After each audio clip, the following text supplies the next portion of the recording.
We were talking backstage. We're both getting older. I just had a birthday.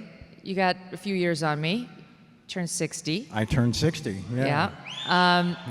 At 60, where are you? Happy? Well? Struggling? Working on it? Where? Yeah, that just described an entire week, pretty much. It's a Monday. No, I think I'm happy most of the time. You know, I think I'm not looking for insane events or circumstance to generate happiness. Yeah. I think I'm finding, and you know, when I say happy, it's like I'm not like walking around like you know, cackling with laughter. That's not normal. Sorry? That's not normal. I never trust the people who are like that. Yeah, no, and I don't have a perma smile. Yeah. You can't trust those people. No, it reminds me of my time on the Today Show. Very jarring, very fake. Right, Those are not right. happy or good people. But it's the littler things that start to matter a lot more, you know, as I go further down the road on the journey. But the 60 thing was it was messing with my head.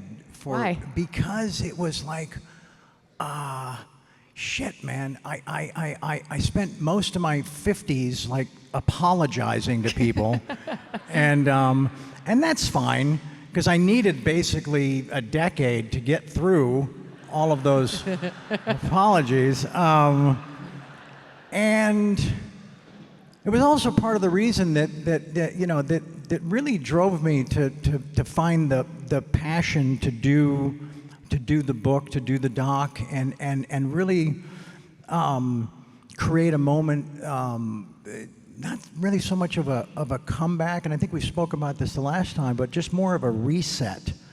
And I wanted to just put all that shit behind me, but do it properly and do it in a way that was honest and noble and thorough. Yep. And oh, thank you. Thank you. I mean, it was thorough, all right. It was really thorough. You did lay it all out there, very bare.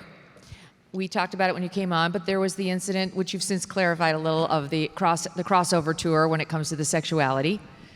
Wasn't like the full crossover. It was more like playing in the sandbox as opposed to like rolling around in the sand and rolling over in the sand. Yeah, Do you follow? So the sandbox, not like an entire beach. right. Got it. Got it. Not like my own tropical island. Yes. So, does that make it hard for you now? Like, you've come out with that happened, which probably isn't that unusual for people who are super famous and super rich and have had a drug thing.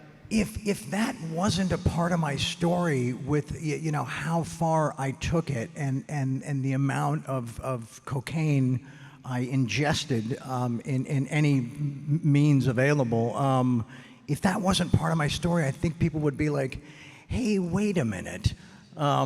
We've, you know, in other, I can't say similar stories, but other examples, that's usually been one of the consistent ingredients in that recipe. You know? Last time we were together, I asked you whether you're getting hit on nonstop now by gay men, and the answer was yes. They're all like, I got a shot. But I forgot to ask you whether that was a funny moment in the interview because that came early. That was like in the first 5 minutes, right? Yeah. And that told me like, okay, all right. This is cool. This is it's on. We're going like, there. We're fucking doing this. Yeah. And I'm like, well, why the hell not? And I'm sorry I cut you off. No. Well, I forgot to ask you the other half of that, which is, you know, we saw Sean Penn in the clip. Sure. Nick Cage was one of your best friends. Did those guys come back to you and say, could you clarify that it was not, you know, your best friends who did the tour with you? Oh. Yeah, no. It's nobody anybody recognizes. Yeah, Jesus, man. No. All of your favorite, most of them, TV and film stars that I know are off the hook. So, Yeah, I'll just own it. But another thing that we did discuss was that I knew for so long how it felt to keep all that shit in, Yeah. and also the a lot of the consequences that it brought, or the target I still presented myself as, to some very nefarious types. Like you were actually being blackmailed. I was being blackmailed. I was being extorted, shaken down. Yeah, and so there was a strategic opponent to unloading a lot of this, to where I just wanted to be unextortable. I think I thank you. Yeah. Thank Free. you. And thank you. And Megyn, I thought it would be a much bigger price to pay than what it's revealed itself to be. Wow. And that's like that's so encouraging, because that's really a leap of faith. That's like saying, all right, I'm going to talk about all this stuff, and I don't. Will you still love me? Yeah. Will you still love me? Yeah. And they do. And I mean, those kinds of things can really restore you. your faith in humanity, right? Like, you could have named your book "This Is Me Now," and I think people would have received it just the same. Like, I think people are mature enough, and even this is like a right-leaning audience, a lot of people of faith. Sure. They may not love all the drugs and the crossover tour, but though I think we're fine with that now. We're kind of fine with it. Yeah, we're evolved. But I think they understand and love redemption. Right on. Thank you. Thank you. But before we get to the redemption, Okay. let's go back a little. Okay. We're going to skip all the fun stuff. Good. So it seems to me, in watching the doc and reading the book, that the craziest pal you had was Nicolas Cage. Am I wrong? You are not wrong. Different kind of crazy. Go on. Other, like, extragalactically so. Oh.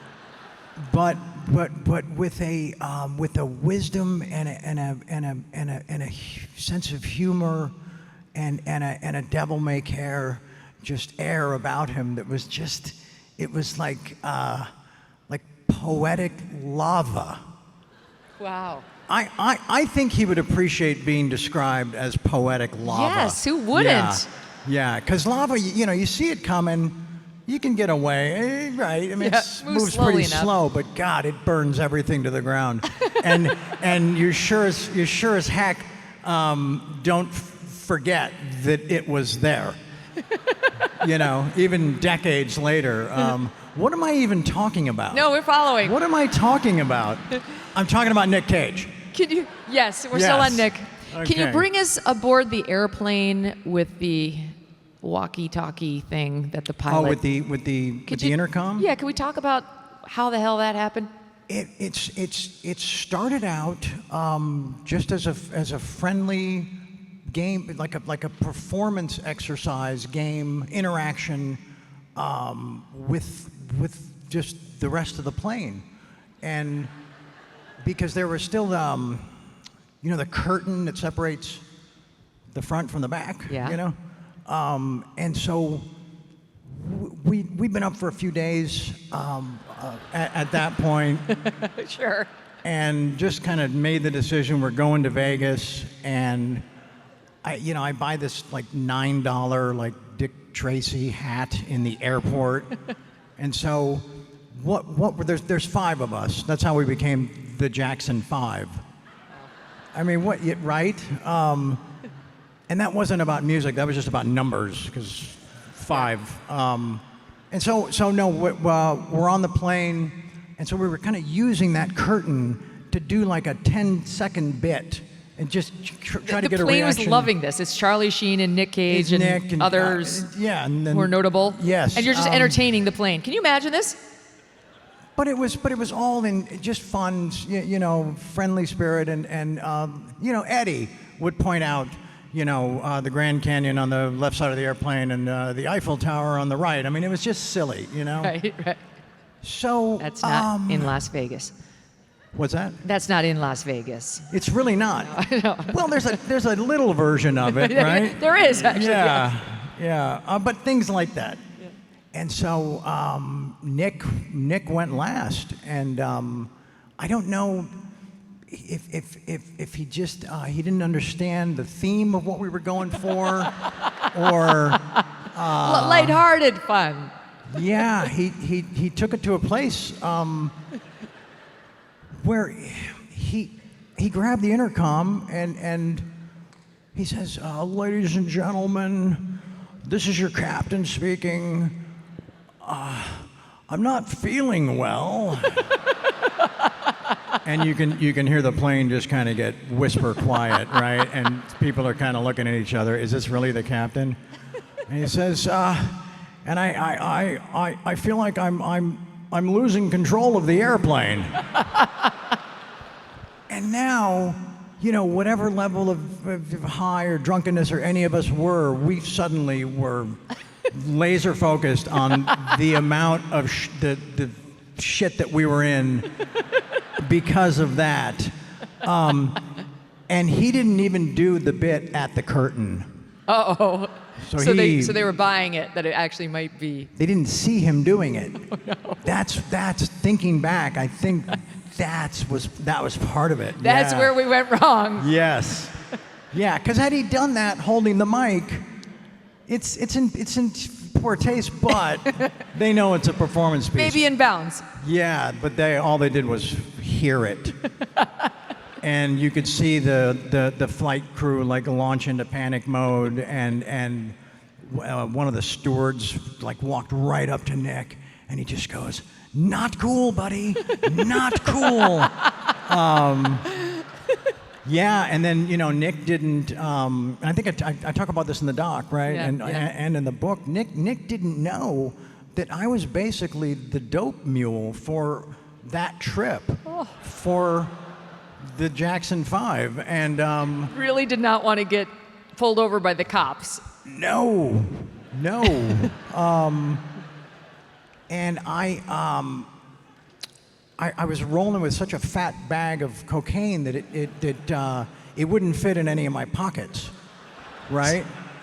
So I taped it to the inside of my thigh. Oh my God. And tried to wear a baggier pant. And so I'm like, right in my crotch. Oh God. I'm rolling with 5 to 10 for distribution.